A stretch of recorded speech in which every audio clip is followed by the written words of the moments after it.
Welcome to Figure Eight, where we feature inspiring stories of women entrepreneurs who have grown their businesses to 7 and 8 figures revenue. If you're in the mix of growing a bigger business, these stories are for you. Join us as we explore where the tough spots are, how to overcome them, and how to prepare yourself for the next portion of the climb. I'm your host, Julie Ellis.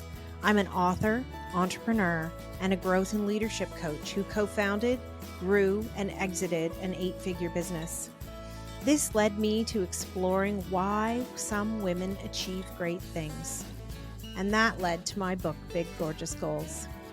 Let's explore the systems, processes, and people that help us grow our businesses to new heights. If you're interested in growing your business, this podcast will help. Now, let's get going. Hello, and welcome to this episode of Figure Eight. Today, I am in conversation with Tara Milburn. Tara is the founder of Ethical Swag. And I think we all know about the great things we tend to get out there in the world from companies. And she is putting a new spin on this. I'm curious to talk to her today about how she came up with the idea for her company and how she left her very successful corporate career with some amazing highlights to build this venture.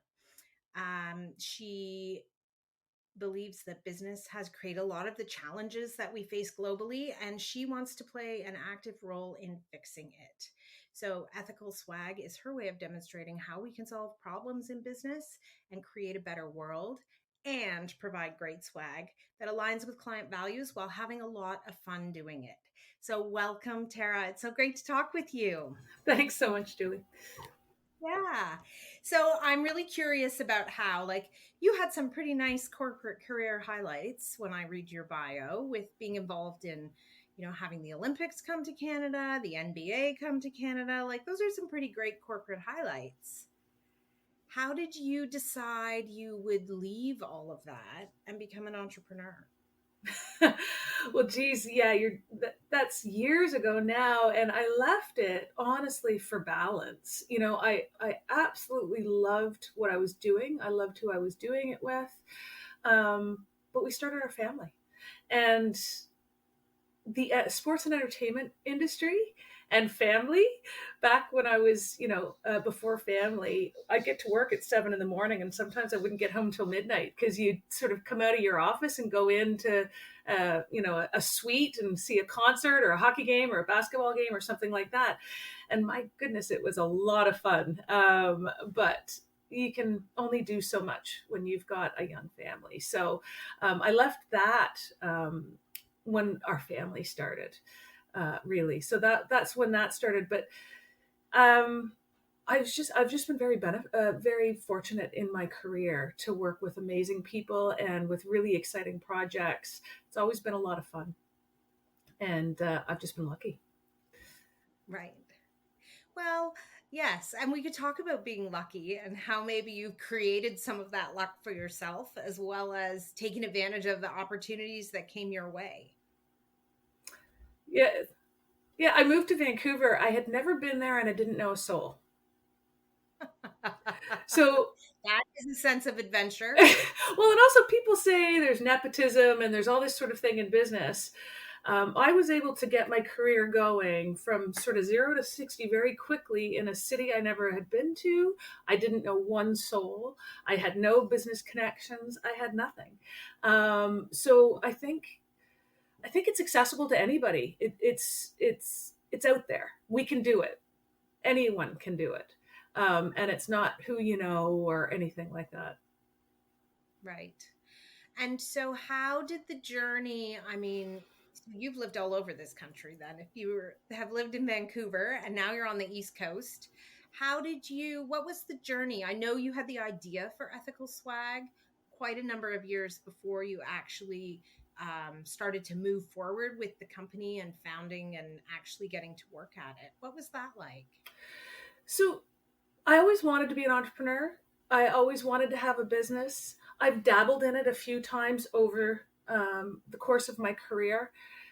But for me, it had to align with my values. It had to be very purposeful. It had to accomplish the goals that I had set out as a business.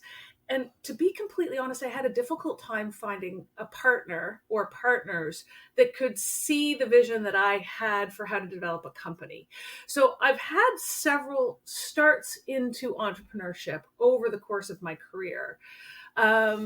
Ethical swag is the one that I said, okay, let's really take all of the learnings that I've had over all of these years and let's really action on them in a way that aligns with my heart and my head. And nobody could, God bless him, not even my husband can get into my head. So it's a really hard thing to really articulate. It's getting easier now because of the success of ethical swag and our team and that sort of thing. But when it was just an idea in my head, I didn't even have the language for what I was trying to build, to be completely honest. And so that language has come, the actions have come, and it's a lot easier to talk about now.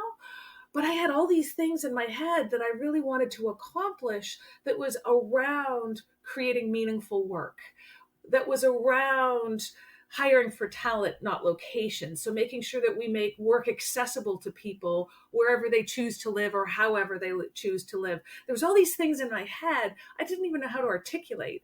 And I didn't know how to action on them, but I knew that I needed to. And that's kind of what ethical swag is. It's not really putting logos on pens. It's around sort of the governance structure, and it's around what we're trying to accomplish as a company. And that's what I'm loving. I think that's so interesting because you have all these things that are sort of swirling around, and you have to find all the threads and figure out how you're going to pull them together and make that a part of what it is you're doing. And it feels like it's not only the swag portion and what you're actually selling, but then it's how you build the team and what the culture looks like and all the different pieces that go along with it. 100%. Really, the business is the vehicle. It's our bus. That's a great way of looking at it. Right?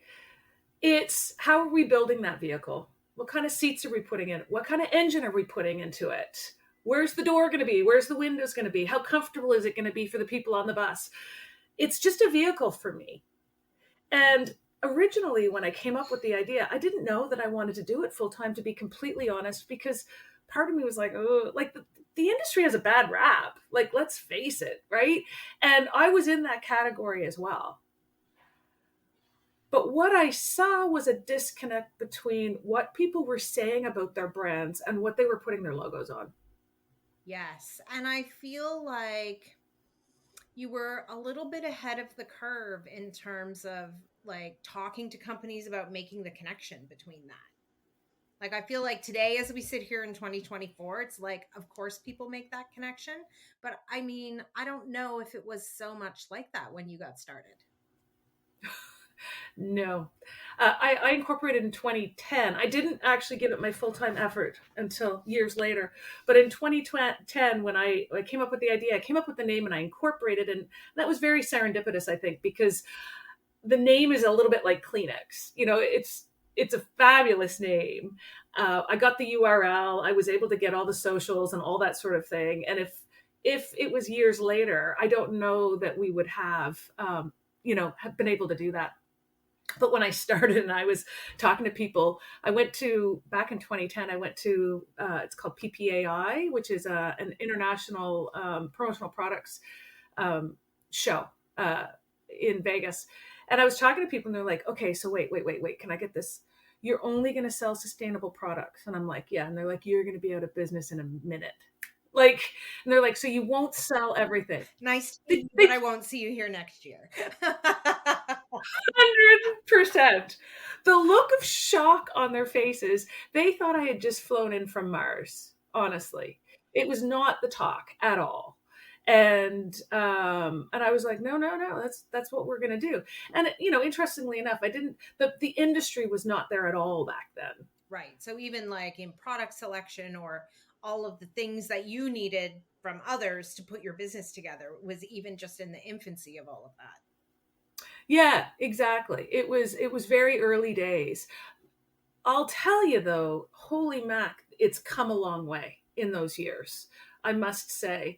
And the supply chain is really starting to take notice. We've been really working hard. Like, we literally vote with our dollars. So if we can get an equivalent product, but the packaging from the supplier has a lot of, let's say pens, for example, they're not even thinking, right? Some pens, every single pen comes individually cello wrapped. And then others, you get a bag with 500 pens in it. And it's not affecting the quality of the decoration or anything like that. So when that sort of thing would happen, I would just say, okay, we're going to go to this supplier, not that supplier, because we don't want pens individually cello wrapped, period.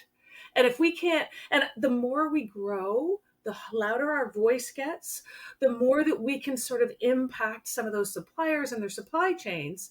And absolutely, thanks to sort of the awareness around sustainability, the suppliers are really waking up to it. And there's a lot more, those conversations are really, like, I get, oh, you're different. When I talk to suppliers a lot, they're like, oh, I've never had these conversations before. You're very, very different. And I'm like, but it's really important for us. And it should be important for you too. And we're looking to align with partners that are thinking about these things and are thinking about their packaging and thinking about where the products are coming from and that sort of thing. And it's been a really interesting journey. It really has. It is. It's an interesting wave to ride from that infant, no one really was talking about it, to now having conversations, and there's so much awareness. So I think that's a really, timing, kind of an interesting piece. How did you decide to become a B Corp? What led you down that path? I mean, obviously fit with your sort of what you believe in and where you want to be in the world, but what made you actually go through the process of doing that? Oh, it's hard too. I know. That's why I'm curious. Yeah, it's not easy. And part of it is that there's so many certifications that you can buy. Honestly, we live in a world of fake news and, beautiful little crests on the bottom of your email signature and on your website that say that you're all that in a cup of tea. And actually you just bought it. And B Corp's not like that. And so that was one of the reasons I chose to go the B Corp route, because I was, we are a remote team. We're not physically anywhere. Our customers don't come through our doors. They don't get to meet us personally. We absolutely have phone. We have Zoom meetings, all that sort of thing with our customers all the time. But at the end of the day, this industry grew up around relationships. It's an industry where people largely work within a 40-kilometer or mile radius from their head office. And I was looking to build a company that was going to be North American wide. So I was like, relationships matter. They are important. I'm big on relationships. And we're not going to have those. So how do we build trust with our partners? How do they know that we are who we say we are? And the way to do that is third-party audits. The way to do that is to get certifications that you don't buy, but you earn. And so when I looked into it, I don't agree with everything of B Corp, honestly. I think they're an amazing, amazing organization, but we don't necessarily fit. They give lots of points if you have your customers really close to you. Well, that's not our business model, right? And so it doesn't mean that we're any lesser of a company, as far as I'm concerned, but we lose points on that, for example. So it's not everything, but it is a third-party accreditation from a very respected global organization called B Corporation that says to the world, okay, we've met a global standard on sustainability. And so that's why we did it, and that's why it was important to me. I think it makes a lot of sense. And it does help open doors, I'm sure, when you go and, especially I think when you think of, all the greenwashing and the, people who say things and may have some of those badges you talk about, but it's not really at the heart of it, what you're trying to really get to, which is it's actually good for the earth. It's actually sustainable. All of those kinds of pieces. Yeah. Yeah. Yeah. And so you've talked about how your team has been sort of, geographically diverse from the beginning. How has that worked out for you?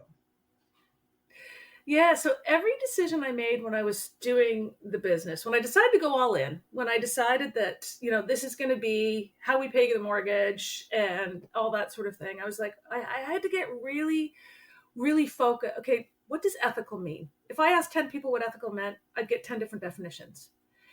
And transparency is really important to me. It's the honesty and the trust. It's not being perfect. Because I think even as women, we hold ourselves back sometimes because we have such a high standard of it's got to be perfect before I get out there. That is a Right? fatal flaw for many of us. I think it is. And I think it's why we aren't as sort of out, like we want to know 95% before we go out. And a lot of our male counterparts are happy to know 20% and figure it out the rest of the way. And I think the answer is somewhere in the middle there. I think that we overcompensate and sometimes they're a little more bullish than maybe, anyway, that's a different conversation for a different day. But yeah, so it was really important for me to define what does ethical mean? What do we stand for? Who are we? And all those kinds of things. And I spent a lot of time on that. And one of the big reasons why I started the company is because I wanted to be able to create meaningful employment. So I'm like, how do you do that? How do you accommodate for family situations? How do you accommodate for location? And I was like, we need to be completely virtual. So every software that I chose was very purposeful. How did it connect? We have, and I'm looking at it here, half a drawer. And that's our filing system in paper. We do not produce paper. We do not, like, every decision is how do we do it electronically. And so we have a team. We have 2 team members in Nairobi, very much members of our team. We sent them computers. They've got their ethical swag sweaters. They're very much part of our team. And when you ask them what makes ethical swag meaningful to you, it's the same kinds of things that you and I would say, right? And I want to be home for my family, so I'm choosing a career path that allows me to do that. I want to work a part of a team that is meaningful and that have my back, and that we're like a family, and we're looking out for each other, and we're doing something with a greater purpose. And so if you talk to a team member of mine in Nairobi or BC in the woods, my operations manager lives literally in the woods. We ask her how the cougars and the bears are quite often. We're actually very similar. Yes. And now how do you manage? So, I mean, thinking about the number of time zones just across Canada and having a team that's, dispersed across them is one challenge, but then adding team members on other continents adds that many more layers. How do you manage those time differences? So we make the work around it quite, largely. We do have a couple of team members. One's in India and one's in Thailand, and they do work nights so that they can meet our time zone. Our colleagues in Nairobi, they work during their day, and they do things while we sleep. So when our production team comes in, they've got a queue ready to go and work. Right? Finding ways to make it to your advantage. 100%. And a lot of our clients are in California and on the west coast of Canada. So our team members that are in Vancouver, then they're able to work on the west coast time zone so that you don't have people working too late here. And so it just works. There's always ways to make things work if that's your intention, I believe. Yes. If you decide there's a lot of reasons why something won't work, then it's probably not going to. Mm-hmm. Mm-hmm. So, yeah. So what happens if you decide it's going to work? It has to work. Then you make it work. You find ways that it will. Exactly. Mm-hmm. Exactly. Mm-hmm. And so culture was something that was really important to you as you built that bus and decided, what color the seats were going to be and the exterior and all those fun things. And how did you build that culture? How do you feel like it was different, or where did you have advantages in having this dispersed team that you were building a great culture with? It's interesting because it's changed so much since COVID, honestly. It really has. We're learning. We're absolutely learning. I'm learning that a lot of people that are attracted to at-home work are introverts, which is really interesting. Didn't kind of, think about that, but learning that that's something. Learning how to communicate, learning how to, like, I think when we were talking earlier, you said when you walk into an office and you look at somebody in the eye, you kind of get a feel for how they're doing on that day. And you don't get that, right? And so I've chosen to live in a small place. So I've done the work from home thing a little bit more. But I missed being a part of a team when I was doing that, even though, like, for years I worked as the only person in my location and the rest of our office was in Halifax. And I found it lonely because there's a lot of things that happen around the cooler, the conversations that happen and that sort of thing. So one of the things that I recognized, because I'm literally been collecting ideas over 30 years of what I wanted and what I didn't want.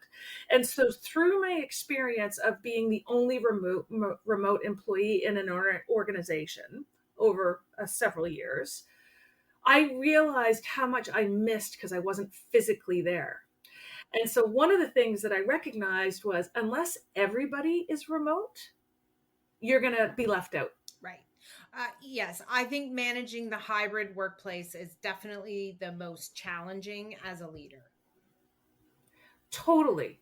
Because it's nobody's fault. You start in a meeting and you have a conversation about something, and then all of a sudden the meeting takes a different turn, and all of a sudden now you've got another working group doing something else that's really exciting, and you're completely excluded. I remember at one point when I was in my old company, I heard about the fact that they were doing a regional development strategy. And I phoned up my boss. I'm like, who's on the subcommittee for the regional development committee? And he's like, oh, it's this person, this person. They were all in Halifax. I was the only regional person in the company. I was like, you didn't think to ask me to be on the regional development subcommittee? Like, it's hilarious. But out of sight, out of mind. Everybody's in it. It's not their fault. They're great people. But I was like, oh, wow.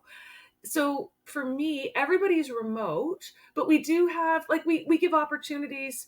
If we say, if you think that you'll thrive better in a co-working environment, we'll pay for you to work in like a WeWork or in one of those. Some kind of community office space.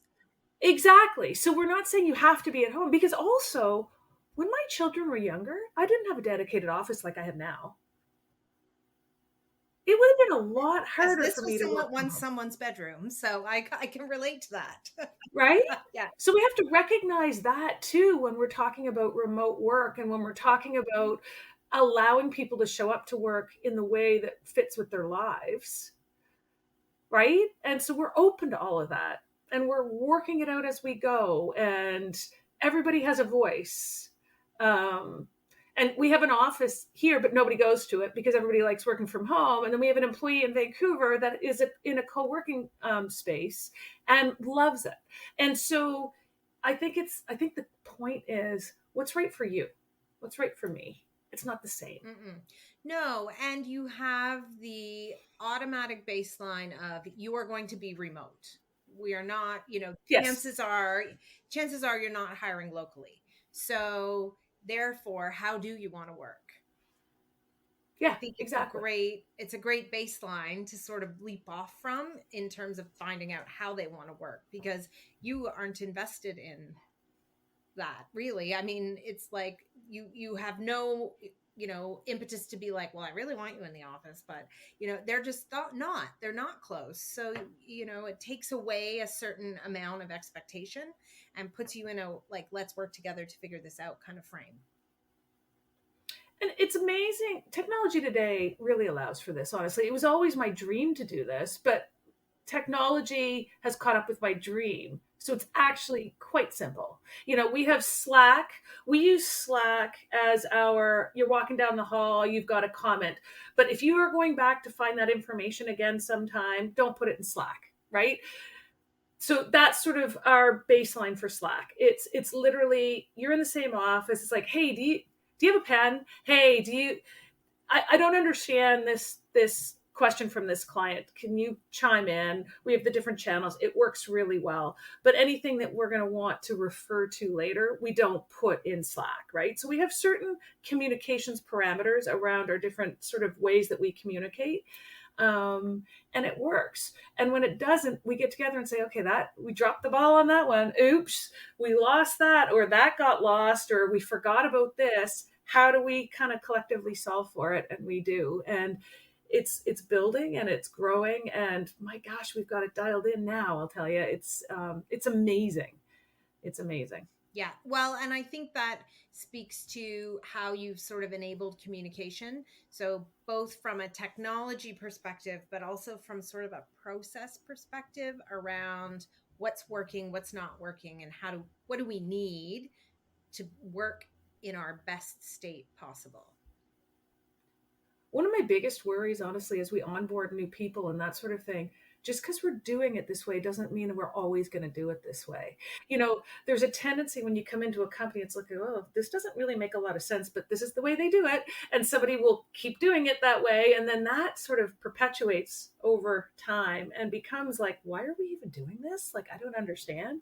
And so one of the things from a cultural standpoint, we're always like, if you think there's a better way. And so everybody on the team's empowered to put their hand up. There's never bad suggestions. I love the way the team is developing to really have each other's backs, to embrace suggestions from other people. It's interesting. It's really interesting how it's evolving. It is interesting. And I think, technology is evolving so fast as well that, like you said, technology's caught up to your dream. But, what happens when it even sort of surpasses what you imagined in terms of ways you can work together? Because I think, in the next decade, we're going to see even more change, and it'll open possibilities and efficiencies that we probably don't even imagine right now. 100%. We are in a time that we haven't seen in a long, long time. So there was a convergence of technologies sort of back in the early 1900s between telephone and cars. So communication, robotics, right? That really took us from one place in our evolution to another, from a communications and industrialization and all that sort of thing. We're kind of at another point like that in our world around AI, robotics. There's a convergence of technologies that are happening right now, and I don't think any of us can really get our heads wrapped around what it's going to look like in 10 years. But what it's doing for me is to say, how can we be really purposeful with all of this converging technology in a way that we don't repeat some of the mistakes we made last time? Because we made a lot of mistakes. And so if you think of, robotics and driverless cars and AI and technology and all the things that are going on right now, let's just not do repeat of what we've done. How can we be really purposeful and thoughtful about, because I just think that we've sort of let ourselves down in a lot of ways. Our families, I use this line quite often, but when I was growing up, a barber with 7 kids could afford to buy a house. And that's gone. Our kids, and I would suggest, my kids would be coming from a place of privilege, and so would yours. And in terms of where we are today, they can't afford to buy houses.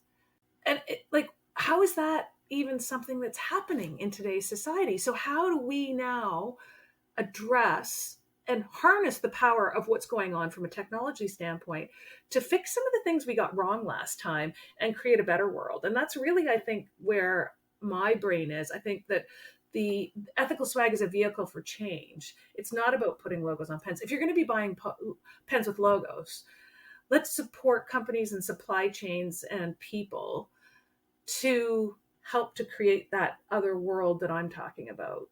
And if all of us do that and we harness our purchasing power and we're thoughtful about where our money's going and how we're doing it, I think that we can take the best of what we've got and throw away some of the things we got wrong over the last few years. Mm-hmm. I think it also opens the door for new players, inventive ideas, those kinds of small, ideas, things that start small and can grow and come into play and be important. Right. I think about that on the sustainability or just like from an entrepreneurial perspective, somebody who has an idea and wants to start a business and, how then that can play into how we create that better world and how they get opportunities to break into, the establishment, so to speak. Yeah. And that's what we need to do. We need to break into the establishment. And the way to do that is with for-profit, powerful companies. Fight fire with fire. Right? We can't be social enterprises and we can't be meek and mild about, profitability. The way to really get that attention is to have for-profit companies, but do it with purpose. Mm-hmm. And I think that's, often a conflicted place. Like we're promoting, eco-friendly, sustainable, all of those different pieces. And then it's like, and we don't, take a salary or a profit that those two things often are, like a little dirty when they're coupled together, sort of viewed that way. Right. And so how do we, like, it's okay to do things that are good for the earth in a business practice that, builds great culture and great companies and make money doing it. That is okay. 100%. 100%. And the companies actually that are making money and get bigger have the influence or the clout to actually make change. Exactly. And I find that we're in a world, this cancel culture, and if you don't have everything perfect, we're going to sort of marginalize you. Like progress over perfection. Get something right and then work on something else. Like, the Apple commercial Mother Nature, they did like a 4-minute short on Mother Nature. I don't know if you saw that.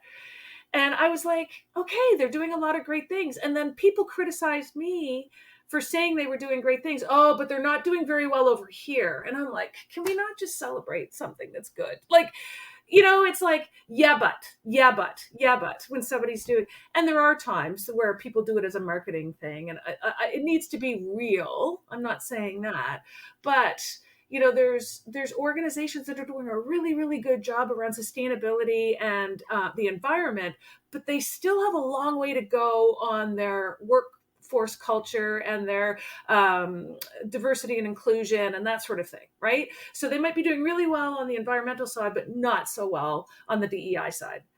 So do we say you're bad? Or do we say, great work? Now, how can you use that to influence the places where you need to do work? Exactly. Yeah. Well, and there is the, it's the carrot and the big stick kind of, right? Like what, the mentality of like, well, if it's not perfect, then how do we make progress and how do we acknowledge that people are trying to make progress, right? Exactly. Yeah. No, I think I think it will be very interesting to see, how things unfold and where we end up in the next while. So what's next for Ethical Swag? What's next for you on your path to world domination? So still a lot of work to do to get Ethical Swag sort of to the next level so that it's really, because we're really just like COVID was an interesting time, right? I made it my full-time focus only in the late 2017. So I incorporated in 2010, but kept my corporate job right through because I had young kids and I had geez, I had parents with a house burned down. I had a lot of personal stuff going on. And I also know what it's like to be an entrepreneur and how it's all consuming. And so it was only in 2017, late 2017, that I said, okay, I'm going to go all in on this. And then COVID hit in 2020. So we've got a phenomenal company, a phenomenal foundation. I've got another year or two of really reinforcing that, so that it's a strong, stable, sustainable company. For me, it's the vehicle, as we've talked about many times in this podcast. So what's really interesting to me, I feel like even in our business schools, we're teaching the wrong things. I feel that in the incubators with startups, we're saying grow fast at any cost. There's this mentality that I've witnessed over my 30 plus year career that I think we need to change. So for me, and for what's next, is really get ethical swag sort of soaring with the eagles. So that then we can start to say, how do we do this at scale with startups? And how do we build in, because there's a lot of companies that become very successful and say, oh, wait, that wasn't so good. I'm going to now give back. It's sort of I'm a politician, so I'm going to be a little slimy to get in, but then I'll be good when I'm there. And it never happens. So for me, it's how do we bake in sort of these principles at the get-go and make it less difficult to do it, because it is hard.